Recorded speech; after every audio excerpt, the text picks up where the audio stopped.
예, 디지털 통신 3주차 1차 시 강의 시작하도록 하겠습니다. 8.4 섹션의 베이스밴드 PAM에 대해서 강의하도록 하겠습니다. 베이스밴드 PAM 또는 뭐 그냥 PAM이라고 부르는 사람도 있습니다. 그래서 예를 들기 위해서 4PAM, 그래서 네 가지 심볼 중에 하나를 보내는 그러한 그 PAM 모듈레이션. 그러니까 PAM이라고 하면은 이제 뭐를 줄인 말이냐면 Pulse Amplitude Modulation이에요. 그래서 펄스의 크기에 정보가 있다라는 뜻이죠. 그래서 이 모듈레이션, 그러니까 여기 M이 이렇게 써 있는데 이제 모듈레이션 변조를 의미하고요. 그래서 모듈레이션 앞에 있는 것들은 보통 뭐를 얘기하냐면 그러니까 웨이브폼 파형에 어디에 정보가 있느냐를 얘기를 합니다. 그래서 PAM 하면은 어디에 정보가 있는 거냐면 펄스 앰플리튜드에 정보가 있는 거죠. 그래서 우리가 0부터 이제 TS라는 게 이제 요 TS라는 것은 뭐를 의미하냐면 원 심볼 듀레이션입니다. 그래서 하나의 심볼을 보내는 동안 이제 그 걸리는 시간을 얘기를 하고요. 그래서 웨이폼은 이제 이 넷 중에 하나를 보내죠. S0 of t 또는 S1 of t, S2 of t 또는 S3 of t. 이게 넷 중에 하나를 보내는데 보시면은 어떤 걸 보내냐면 뭐 이거를 보내거나 이걸 보내거나 이걸 보내거나 이걸 보낸다. 넷 중에 하나를 보내죠. 그래서 우리가 그 Fourier 시그널링이라고 할 수 있죠. 그러니까 넷 중에 하나를 보내니까. 그리고 보시면은 펄스를 보내는데 지금 펄스의 웨이브폼은 이제 P of T라는 펄스를 보내는 거죠. P of T라는 펄스를 보내는데 보면은 S0 of T는 마이너스 3A 크기가, 그리고 S1 of T는 A, 아까 마이너스 A, 그 다음에 A, 그 다음에 3A 뭐 이렇게 되겠습니다. 근데 사실은 그러니까 정확한 용어는 아닐 수도 있습니다. 왜냐하면 이게 크기라는 것이 일반적으로 크기는 크기는 항상 양수죠. 그래서 앰플리튜드 항상 양수이기 때문에 여기 마이너스 3하고 3하고 그러면 앰플리튜드가 똑같은 거냐. 이게 수학적으로 얘기하면은 사실은 앰플리튜드가 같은 거가 되죠. 그래서 이 사실상 펄스 앰플리튜드 모듈레이션은 앰플리튜드 모듈레이션이긴 합니다만 페이즈가 0도 180도가 있는 거예요. 그래서 물론 이건 베이스밴드니까 사실 페이즈가 있다라고 할 수는 없습니다만 사실은 약간 말이 이렇게 좋지는 않습니다. 어찌됐건 이제 사람들이 다 이런 식의 웨이브폼 넷 중에 하나 크기를 변화시켜가면서 이렇게 보내는 모듈레이션을 우리가 펄스 앰플리튜드 모듈레이션이라고 하고요.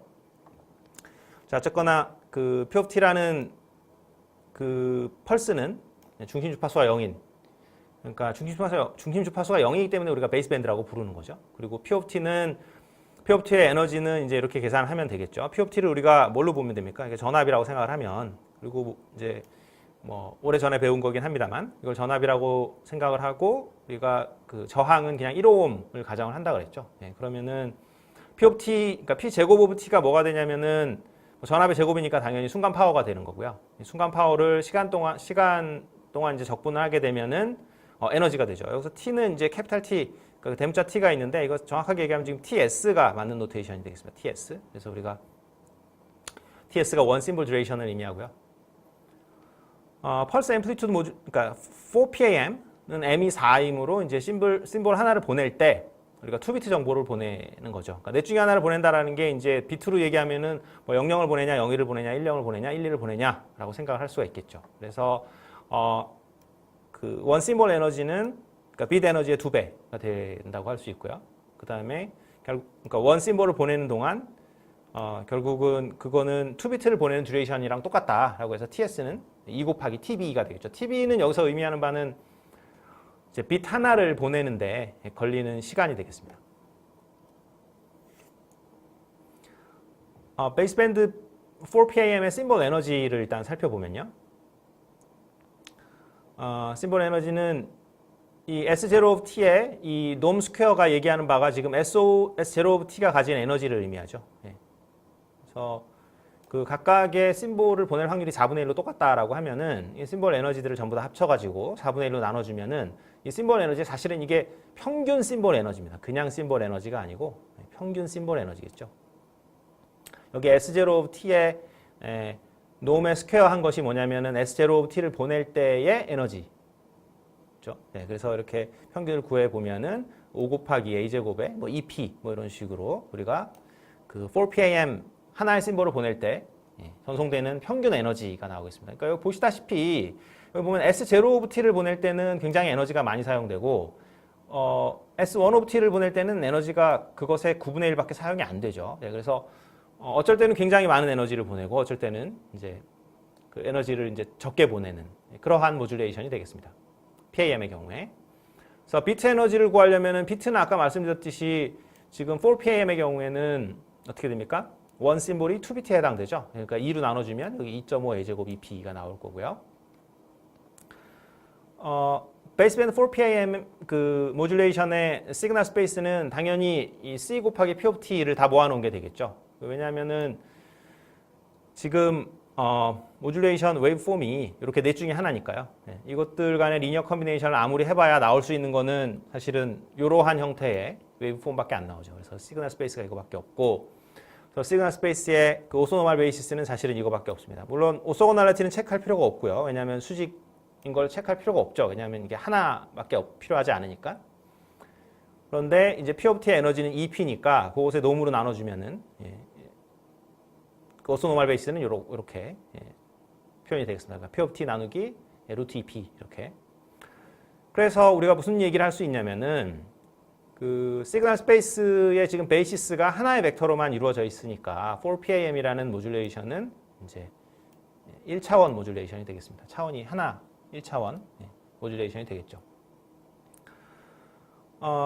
그래서 이 phi of t라는 거를 요 베이시스로 이렇게 잡아주면 우리가 이제 요거 S0 of t를 보낼 수도 있고 뭐 S1 of t를 보낼 수도 있고 이렇게 이제 넷 중에 하나를 보낸다 그랬죠. 송신단에서 이 넷 중에 하나를 보내는 모듈레이션인데 이 각각의 그 웨이브 폼을 이런 식으로 이 phi of t의 배수로 표현이 가능하겠습니다. 정확하게 얘기하면 이제 그 베이시스 벡터들의 리니어 컨비네이션으로 이렇게 표현이 가능하죠. 이렇게 표현이 가능합니다. 그때 요 개수를 이렇게 뽑아보면은 개수가 이렇게 쭉 나오죠. 하나, 둘, 셋, 네 개. 그거를 이렇게 이제 그래프로 이렇게 그려요. 개수만 딱딱딱딱 점을 찍으면 이제 점이 4개가 찍히겠죠. 이렇게 맨 밑에 그림처럼.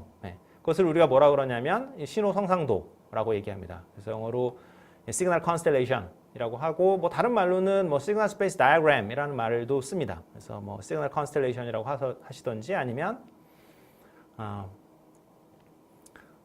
시그널 스페이스 다이어그램이라고 하면 되겠죠. 그래서 이렇게 보면은 그 우리가 어떤 웨이브 폼을 이렇게 점으로 공간상의 점으로 나타낼 수 있어요. 그래서 이게 어떤 선형대 수학에서의 아주 그 굉장히 그러니까 큰 컨트리뷰션인데 선형대 수학을 이용을 할 때 그래서 보시면은 그러니까 웨이브 폼 자체를 웨이브 폼이 서로 뭐냐 가깝냐 왜냐하면 이게 굉장히 중요합니다. 예를 들어서 S0 of t하고 S1 of t하고 굉장히 멀어야 돼요. 멀어야 노이즈가 들어갔을 때 S0 of t를 보냈냐. 왜냐하면 수신단에서 하는 일은 지금 송신단에서 보낸 게 S0 of t냐 아니면 S1 of t냐 이걸 구별을 해야 되는데 이 S0 of t하고 S1 of t하고 어떻게 돼야 됩니까? 닮지 않을수록 좋죠. 그러니까 멀리 떨어져 있을수록 좋은 거예요. 그런데 이게 웨이브 폼 상으로 보면은 멀리 떨어져 있는지 붙어 있는지 알 수가 없죠. 그런데 이 신호 성상도, 이 시그널 컨스텔레이션을 그리면은 이 시그널들이 서로 얼마나 멀리 떨어져 있는지 우리가 잘 돼가지고 구별할 수 있어요.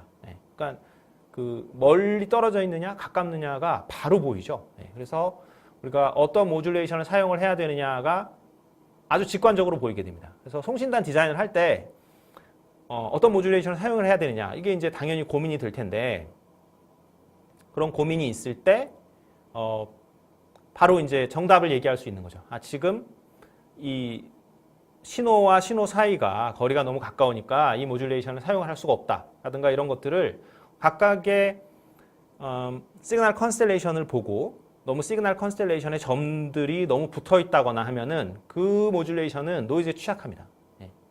그래서 지금 보면은 노이즈에 취약하지 않으려면 여기서 보면은 지금 뭐 어떤 게 보입니까? A를 키워주면 그 점들 사이가 멀어지죠. 그리고 여기 보면은 EP를 키워주면 루트 EP를 키워주면 당연히 또 점들 사이가 멀어집니다. 그래서 뭐 이런 얘기를 할 수 있죠. 그러면 점들 사이의 거리를 멀리 떨어져 있게 하려면 A를 2배 하는 게 좋으냐 아니면 EP를 2배 하는 게 좋으냐. 보시다시피 A는 루트 바깥에 나와 있기 때문에 A를 키우는 게 더 유리하죠. 그래서 어떻게 해야지 노이즈가 더 노이즈에 좀 더 강력한 모듈레이션이 되냐. 그러니까 이거를 이제 러버스니스라고 하는데 그러니까 러버스니스는 사실은 그 통신에서는 그러니까 통신에서 가장 중요한 건 그거죠. 그러니까 목표는 빠르고 정확하게 통신하는 건데 이 얘기는 이제 정확하게 통신하는 거에 관련이 있겠습니다. 그래서 노이즈에 강력하냐, 뭐 그렇지 않냐 이런 얘기를 할 수 있겠죠. 계속해서 8.5 섹션 패스밴드 PAM 한번 보면요. 이 패스밴드 PAM은 기본적으로는 PAM이니까 펄스 앰플리튜드에 정보가 있다라는 건 똑같습니다. 근데 이게 패스밴드라는 말이 앞에 붙었죠. 그러니까 베이스밴드냐 패스밴드냐 이거를 이제 구별하게 되는데 그것은 뭐냐면은 중심 주파수가 신호의 중심 주파수가 FC라는 거예요. 굉장히 고주파. FC라는 신호의 중심 주파수가 굉장히 고주파일 때 우리가 패스밴드 신호다라고 얘기하죠. 그리고 중심 주파수가 0일 때 뭐라고 하냐면은 베이스밴드 신호다 이렇게 얘기를 하죠. 그래서 패스밴드 PAM의 그 아날로그 파형을 보면은 이제 이렇게 생겼습니다. 여기서 보면은 지금 좀 전에 그 베이스밴드 PAM하고 다른 점은 뭐가 다릅니까? P of T였는데 그게 그냥 코사인 2파이 FCT로 바뀌었죠. 네, 그래서 그 신호의 중심 주파수가 FC로 변경된 것밖에 없습니다. 다른 것들은 똑같죠. 그냥 진폭이 진폭을 물론 마이너스 3A라고 얘기하는 건 좀 문제가 있습니다만 왜냐하면 진폭은 항상 양수여야 되죠. 네, 근데 어찌됐건 마이너스 3A, 마이너스 A, 3A 뭐 이렇게 되는 그러한 시그널링 기법, 그러한 모듈레이션을 우리가 패스밴드 PAM이라고 합니다. 그래서 패스밴드 PAM의 심볼 에너지는 뭐 아까처럼 똑같이 계산을 하면 되겠죠. 그래서 이렇게 각각의 SL of T의 놈 스퀘어하고 S1 of T의 놈 스퀘어들을 쭉 이렇게 더한 다음에 4분의 1로 이렇게 곱해주죠. 그러니까 4분의 1은 이게 무슨 뜻이냐면 각각의 웨이브폼을 보낼 확률이 똑같다라는 거죠. 4분의 1로. 그러면은 우리가 평균 심볼 에너지입니다. 좀 더 정확하게 얘기를 하면. 그래서 4PAM의 평균 심볼 에너지는 2.5 곱하기 A제곱의 T가 되는 걸 확인을 할 수 있고요. 그리고 여기 놈 스퀘어 이거 계산할 때 이제 조심하라는 게 뭐였냐면은 뭐 아시겠지만 제곱해서 이제 그 적분하는 건데요. 제곱한 다음에 이 코사인 제곱을 뭘로 바꿉니까? 2분의 1로 바꿀 수 있다 그랬죠. 적분 안에 들어가 있는 그러니까 한 주기 정수배만큼 적분을 할 때 코사인 제곱이 보이면 그냥 이렇게 2분의 1로 바꿔주면 돼요. 그래서 쉽게 적분할 수 있고 패스밴드 4PAM의 이제 비트 에너지를 보면은 말씀드렸듯이 4PAM이니까 넷 중에 하나를 보내는 거죠. 그러면은 원 심볼이 이제 2비트에 해당되니까 이렇게 ES에다가 2로 나눠주면 우리가 비트 에너지를 구할 수가 있게 되겠습니다. 그래서 그 시그널 스페이스를 구하는 거는 뭐 당연히 쉽겠죠. 그래서 이것들 S0부터 S1부터 S2부터 S3부터의 어떤 리니어 컨비네이션으로 뭘 만들어낼 수 있는지 보면은 시그널 스페이스가 이렇게 되는 거고요. 그리고 이때의 그 오소노말 베이시스는 이제 이렇게 된다라는 거를 금방 파악할 수 있죠. 왜냐하면 이것의 몇 배를 하면은 여기 있는 신호들을 다 만들어낼 수 있으니까요. 그리고 하나밖에 없으니까 무조건 리니어리 인디펜던트 하니까 이것은 베이시스가 되겠죠. 그 다음에 오소고널리티는 체크할 필요가 없고요. 하나밖에 없으니까. 그 다음에 정규가 되느냐, 그러니까 노멀라이즈가 됐느냐라는 건 적당히 TS분의 2를 곱해주면 이게 이제 그 제곱을 했을 때 TS 동안 적분을 하면은 정확하게 1이 된다라는 걸 확인할 수 있습니다. 그래서 오소노말 베이시스는 이렇게 되고요. 그 오소노말 베이시스를 구하면 어떻게 하냐면은 이제 할 일은 뭐냐면 오소노말 베이시스에다가 그것의 리니어 컨비네이션으로 우리가 보내는 어떤 신호들을 전부 다 리니어 컨비네이션을 표시를 하죠. 그때 이제 여기 앞에 이렇게 계수가 나타나는데 그 계수들을 그린 것을 우리가 뭐라고 하냐? 바로 시그널 컨스텔레이션이라고 한다.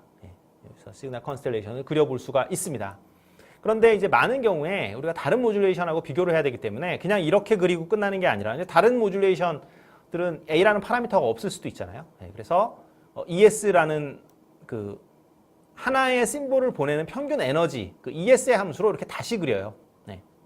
그러면은 이제 모든 다른 모듈레이션도 ES의 함수로만 시그널 컨스텔레이션을 그려놓으면 이제 똑같은 ES, 즉 심볼에 똑같은 에너지를 쏟아 부었을 때 얼마만큼 다른 심볼들 간에 그 서로 다른 심볼들 간의 거리가 떨어져 있느냐, 그거를 서로 비교할 수 있죠. 그래서 그것이 서로 떨어져 있을수록 더 좋은 모듈레이션이 되겠습니다. 그래서 노이즈에 좀 더 강한 그런 모듈레이션을 우리가 선택할 수 있게 되겠죠. 시그널 컨스텔레이션을 이용해서. 그래서 이번 강의는 이것으로 마치도록 하겠습니다. 감사합니다.